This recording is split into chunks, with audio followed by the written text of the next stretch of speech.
You get a remainder when you divide a by b, but b does not exactly divide a, or b is not a factor of a. Yeah, for example, if I'm dividing 36 by 5, then I get the answer 5 into 7 is 35. You get the remainder 1. Correct? Finding the remainder in case of polynomials is quite easy when you understand the theorem.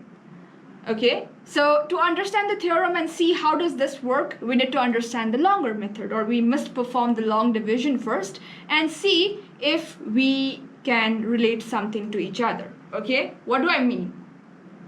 Let's have a look at this polynomial. This is your dividend. Yeah, you're dividing x squared plus 2x plus 1. This is your dividend, and this one is your divisor. Now, what you should do is, I think you better know how to divide polynomials. If you want to divide this, you look at the first term of the divisor and first term of the dividend. You want to simplify. X times how much is x squared? X times x is x squared. Now, this answer that you wrote will not only multiply the first term of the divisor, you have to multiply thoroughly. You have to multiply everything. So, x times minus 1 gives me minus x. Subtract. Subtracting is opposing the sign. So, x squared minus x squared, cancel them out. Plus 2x plus 1x. The answer is 3x. Now, you bring down one of the term at a time, just like we do in regular division. Now you compare the first term again from the divisor with what you're supposed to divide. You're dividing 3x plus 1. So x times how much is 3x? X times positive 3 has to be positive 3x. Because I got the answer plus 3 here. Plus 3 into x is done. Plus 3 into minus 1 is minus 3. Right? Now simplify again or subtract. Subtracting is opposing the sign. 3x minus 3x cancel out. 1 plus 3, the answer is 4. I got the remainder 4. Now, if you go back to the question and figure out what were your polynomials. The polynomial that you were supposed to divide, the dividend, the polynomial given to you was x squared plus 2x plus 1. Upon division, I got the remainder 4. It means that x minus 1 is not a factor of this polynomial. Because being a factor means you get a remainder 0. That makes sense, isn't it? X minus 1 is your divisor.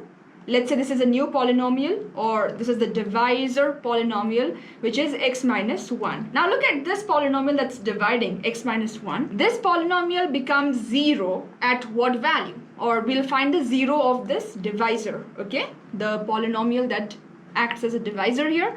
We want to find the 0 of this polynomial. How does this expression become 0? If I plug in x as 1, or to find the 0, I think you better know x minus 1 equals to 0. Correct? Finding the 0 is just equating it with 0 and finding the value of x. So I got the value of x as 1, which means this 1 is the 0 of the divisor.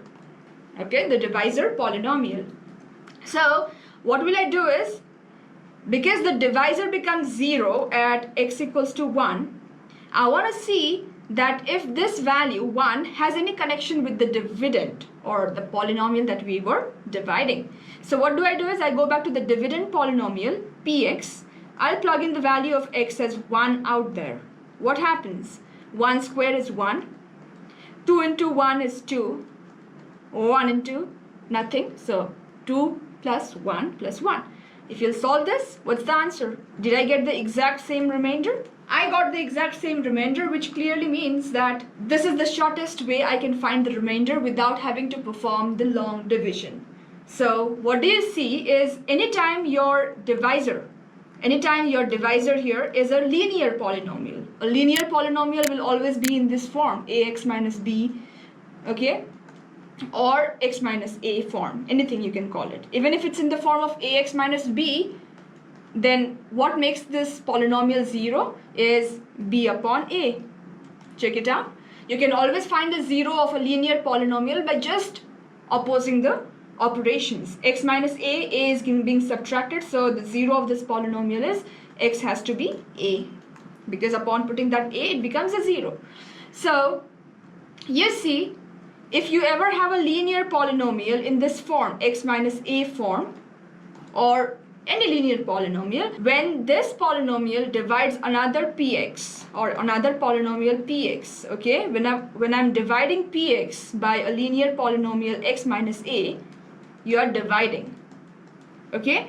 if you're dividing px by x minus a, then the remainder can always be found out without having to solve or without having to perform the whole division. The remainder can be found out by simply plugging in the value of x as this x as a, which is the 0 of the divisor polynomial. Okay, when you plug in this value of x as a, then that is when you will get the remainder. As I showed you here, I performed the division and I got the remainder 4. But upon plugging in the value of the 0 of the divisor polynomial, from here I identified the 0 is 1. So when I plugged in that value directly into the dividend or into this polynomial that we are dividing, I got the same value, remainder 4, right? So from here comes the concept of remainder theorem, which says to find the remainder of a polynomial being divided by a linear polynomial, you literally have to just swap the value for x, or you just have to take the 0 of the divisor polynomial and swap it to find the remainder directly. You don't have to perform the long division. So let's say I'll give you a question, x squared plus 2x plus 1. You want to see what is the remainder when this polynomial is divided by x plus 1. You should see x squared plus 2x plus 1 is the main polynomial, the dividend polynomial, and x plus 1 is the divisor. So we look at the divisor and we plug in the value of x, or from the divisor we look at the 0 of this polynomial, which is minus 1. I see minus 1 is the 0 of the polynomial. What do? Is I'll plug in this value of x as minus 1 into this dividend polynomial. When I do so, I'll get minus 1 squared plus 2 times minus 1 plus 1. What do you get? Square of minus 1 is 1, minus 2 plus 1. Did you get the answer 0? What does that mean? To find the remainder, this is the process. When the remainder is 0, what does that mean? When remainder is 0, it clearly means this exactly divides. Yeah, we get the remainder 0 only when we are dividing by a perfect factor.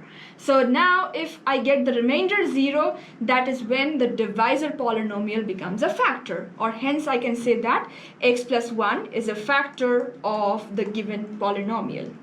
Yeah, so x plus 1 is a factor. From here comes the new theorem called the factor theorem, which says that any polynomial x minus a is a factor of px. Any polynomial is a factor of px when p of a is 0, meaning you look at the 0 of the divisor, you look at the polynomial which is a divisor here, and from there you find out what's the 0 of that polynomial. When you plug in that value into the main polynomial, the dividend polynomial, and upon putting a value of x as a, if you get the whole polynomial as 0, then we call it as a factor. It should make sense because only when I divide by a proper factor, I get the remainder 0. Yeah, 4 times 9 is 36, so remainder is 0 because 4 and 9, they are both factors of 36. So similarly, the concept of factor theorem is very simple, or you can think that factor theorem and remainder theorem are very much similar to each other. The only difference is factor theorem tells you that the guaranteed remainder has to be 0 because we are saying that it is a factor.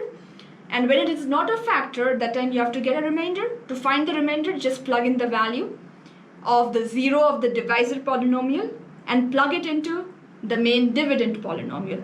I just hope this is making sense because you will understand and apply the concepts likewise. You should be able to do that. This is the concept of remainder theorem and factor theorem. With this, we will have a look at different examples, and we will go through a lot of questions, multiple based questions, multiple choice, long questions, both. I hope the conceptual part of this topic makes sense to you.